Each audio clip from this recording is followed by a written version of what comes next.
Hello बच्चों, कैसे हो। उम्मीद करता हूँ कि आप लोग लॉकडाउन के दौरान जो अपनी पढ़ाई में पूरा पूरा फोकस बनाए हुए होंगे, क्योंकि लॉकडाउन बेशक है लेकिन आप लोगों का जो टाइम है वो दोबारा लौट के नहीं आएगा, इसलिए आप लोग पढ़ाई में भी फोकस रहना।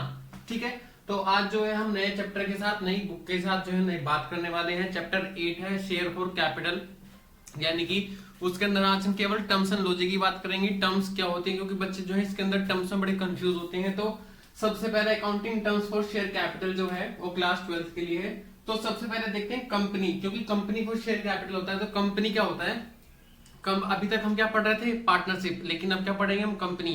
तो पार्टनरशिप में क्या होता है कि जब पार्टनर्स होते हैं वो बड़े लिमिटेड होते हैं, तो यहाँ पे पैसों की कमी हो सकती है। तो हम अपने एक मतलब कि अपने पार्टनरशिप को एक बड़े लेवल पे ले जाने के लिए गवर्नमेंट ने हमें ऑप्शन दिया है कंपनी का। कंपनी जो है हमारी वो 3 तरह की होती है, 1% company, public company, private company. 1% company का कॉन्सेप्ट है वो अभी रिसेंटली आया है, वो ज्यादा पुराना नहीं है। तो 1% कंपनी होता क्या है कि इस कंपनी के दौरान जो केवल एक ही व्यक्ति होता है जो कंपनी का मेंबर भी होता है, शेयर होल्डर भी होता है, डायरेक्टर भी होता है, यानी कि हर कोई जो होता है वो एक पर्सन ही होता है। वो जो पर्सन होता है वही कंपनी का मेन उत्तराधिकारी माना जाता है, यानी कि यही पैसे लगाता है, यही रिस्क बेयर करता है, हर चीज यही है। प्राइवेट पब्लिक कंपनी और प्राइवेट कंपनी, देखो वैसे नॉर्मली ये देखा जाता है कि पब्लिक कंपनी जो होती है गवर्नमेंट की कंपनी, जो कि ऐसा बिल्कुल भी नहीं है। कहीं ना कहीं उसमें गवर्नमेंट की हिस्सेदारी जरूर होती है, लेकिन वो प्योर गवर्नमेंट कंपनी नहीं होती। जैसे कि कुछ मैंने डिफरेंस लिखे हैं वो समझना कि पब्लिक कंपनी में जो होते हैं शेयर होल्डर होते हैं। शेयर होल्डर मतलब जो कंपनी का शेयर, मालिकाना हक अपने हाथ में रखते हैं, वो कम से कम पब्लिक कंपनी में कितने होने चाहिए, उल्टा मैंने लिख दिया, पब्लिक कंपनी में कम से कम 7 होने चाहिए, और प्राइवेट कंपनी में कम से कम शेयर होल्डर कितने होने चाहिए, 2 होने चाहिए। जबकि जो पब्लिक कंपनी है, पब्लिक कंपनी में डायरेक्टर कम से कम कितने होने चाहिए, 3 होने चाहिए, और जबकि प्राइवेट कंपनी में कितने होने चाहिए, 2। पब्लिक कंपनी में जो है हम शेयर को ट्रांसफर कर सकते हैं, हम अपने शेयर को ट्रांसफर कर सकते हैं, जबकि इसके अंदर हम अपने शेयर को ट्रांसफर नहीं कर सकते। शेयर होता क्या है अभी बात करेंगे। जो पब्लिक कंपनी है उसमें मेंबर्स कैसे होते हैं, हमारे अनलिमिटेड होते हैं, ठीक है बच्चों। और जो इसमें प्राइवेट कंपनी में हमारे मेंबर्स होते हैं मैक्सिमम टू मैक्सिमम कितने हो सकते हैं, वो हमारे 200 हो सकते हैं। जो पब्लिक कंपनी की इशूड शेयर कैपिटल होती है वो हमारी कितनी होती है, 5 लाख होती है, जबकि यहाँ पे मिनिमम कितनी होती है हमारी, 1 लाख। तो ये कुछ डिफरेंस है पब्लिक कंपनी और प्राइवेट कंपनी के दौरान। मैंने सब कुछ यहाँ फिलहाल उल्टा लिख दिया था, तो आप लोग उसे ठीक कर लीजिएगा।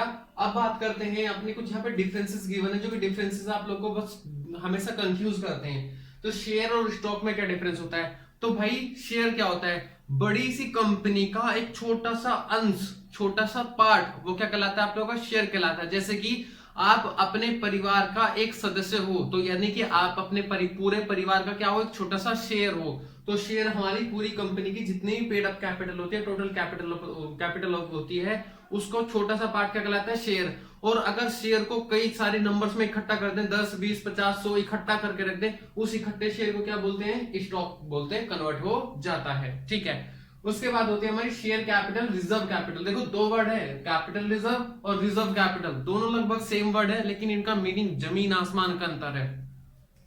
कैपिटल रिजर्व यानी कि एक होता है रिजर्व कैपिटल, यानी कि कैपिटल, जो कैपिटल रिजर्व होता है हमारा प्रॉफिट का पार्ट होता है। यानी कि अगर हमने कोई भी अपनी बिजनेस के दौरान में कोई भी ऐसी गतिविधि करी जिससे कि हमें फायदा होगा, तो उसे बोला जाता है कैपिटल रिजर्व। और रिजर्व कैपिटल मतलब कि जो भी कंपनी का टोटल शेयर कैपिटल का पार्ट होता है, उस टोटल शेयर कैपिटल के कुछ परसेंट को हम अपने पास बचा कर रख लेते हैं, हम इश्यू नहीं करते मार्केट में for the purpose of winding up. यानी कि जब कंपनी बंद होने वाली होती है, जब कंपनी यानी कि लिक्विडेट होने वाली होती है, तो उस टाइम पे जो है थोड़ा सा पार्ट हम इशू करके अपने पैसों को इकट्ठा कर सकते हैं, तो उसे बोलते हैं रिजर्व कैपिटल। दोबारा सुन लीजिए, कैपिटल रिजर्व जो होता है हमारा प्रॉफिट का पार्ट होता है, और रिजर्व कैपिटल जो होता है हम अपनी पूरी टोटल कैपिटल, जैसे कि मेरे पास 100 रुपए है, तो 100 रुपए में से मैं 10 रुपए कभी भी खर्च नहीं करूंगा, तब करूंगा जब बहुत ज्यादा इमरजेंसी हो जाएगी। तो रिजर्व कैपिटल भी तभी इशू किया जाता है at the time of liquidation या इमरजेंसी के टाइम पे। उसके बाद मिनिमम सब्सक्रिप्शन। मिनिमम सब्सक्रिप्शन समझने से पहले समझना सब्सक्राइब कैपिटल क्या होती है। भाई सब्सक्राइब कैपिटल का मतलब होता है कि मान लो एक कंपनी ने मार्केट में 1000 शेयर इशू करे, और 1000 शेयर इशू करने के बदले में कंपनी ने जितने हमें रिस्पॉन्ड करा, जैसे कि आप लोग कभी भी कोई मैसेज करते हो तो उस मैसेज का जो रिप्लाई आता है वो रिप्लाई ही क्या कहलाता है हमारे लिए, सब्सक्राइब कहलाता है, यानी कि सब्सक्रिप्शन कहलाता है। समझ में आई बच्चों बात? जैसे कि मैंने मार्केट में 1000 शेयर इशू करे, तो 1000 में से मेरे पास कितने 900 शेयर की एप्लीकेशन आ गई है, या पूरे 1000 की आ गई है, ज्यादा आ गई है, तो हमारी सब्सक्राइब कैपिटल बन जाती है।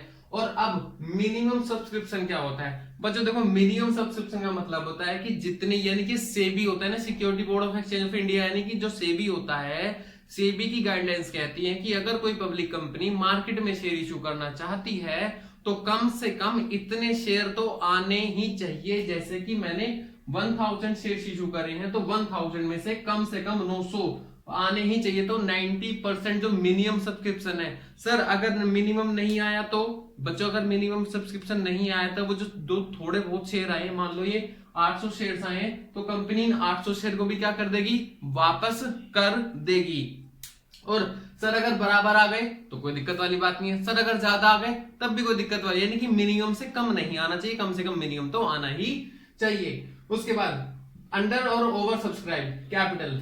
अंडर और ओवर, सुनना बच्चों क्या होता है, मैंने मार्केट में कितने शेयर इशू करे? 1000 शेयर इशू करे, 1000 में से अगर 900 आए, कम आए ना, तो अंडर सब्सक्राइब, बराबर आ गए तो कोई दिक्कत नहीं, और ज्यादा आ गए तो ओवर सब्सक्राइब। सर इसके बाद क्या होगा बच्चों? उसकी बात हम क्वेश्चन के अंदर करेंगे। अभी मैं आप लोगों को जो है इस वीडियो के अंदर पूरी जो लेंथ है क्वेश्चंस की, वो सारी समझाने वाला हूँ। इस वीडियो के साथ आप लोग प्लीज बने रहें।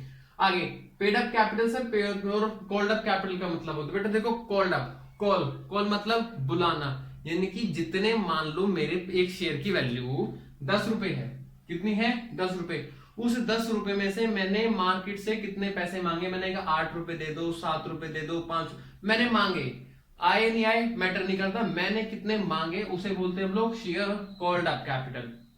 ठीक है। और सर पेड अप होता है बेटा, कॉल्ड अप का ही पार्ट होता है कि नहीं, सामने वाले ने, मैंने 8 रुपए मांगे, सामने वाले ने 8 दे दिए, सामने वाले ने 7 दे दिए, सामने वाले ने 10 दे दिए, तो जितना सामने वाला पेड कर देता है उसे, सामने कौन है सर? सामने है बेटा हमारे जो सब्सक्राइबर्स होते हैं, जो हमारी कैपिटल शेयर होल्डर्स होते हैं, वो हमारे ना मतलब कि वो बन जाते हैं, मेंबर्स बन जाते हैं। तो उन्हीं मेंबर, वो ही मेंबर जो होते हैं हमारे शेयर खरीदते हैं। ठीक है। Paid up capital, called up capital, एक्सो अंतर समझ में आ गया होगा। कॉल्ड अप कैपिटल जितना हम मांगते हैं, पेड अप कैपिटल उस मांगी हुई में से जितना वो हमें पे कर देते हैं।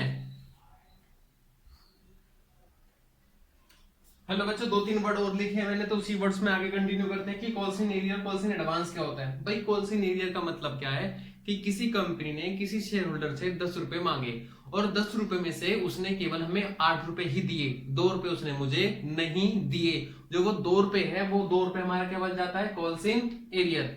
कॉल्स इन एडवांस क्या होता है? कॉल्स इन एडवांस का मतलब है कि किसी कंपनी ने अभी तक केवल 10 में से 7 रुपए ही मांगे हैं, लेकिन सामने वाले शेयर होल्डर ने हमें पूरे के पूरे 8 रुपए, 9 रुपए, 10 रुपए, यानी कि मांगने से ज्यादा दे दिए, तो वो बनता है हमारे लिए कॉल्स इन एडवांस। यानी कि ये हमारी लायबिलिटी होती है और ये हमारी एसेट्स टाइप होती है।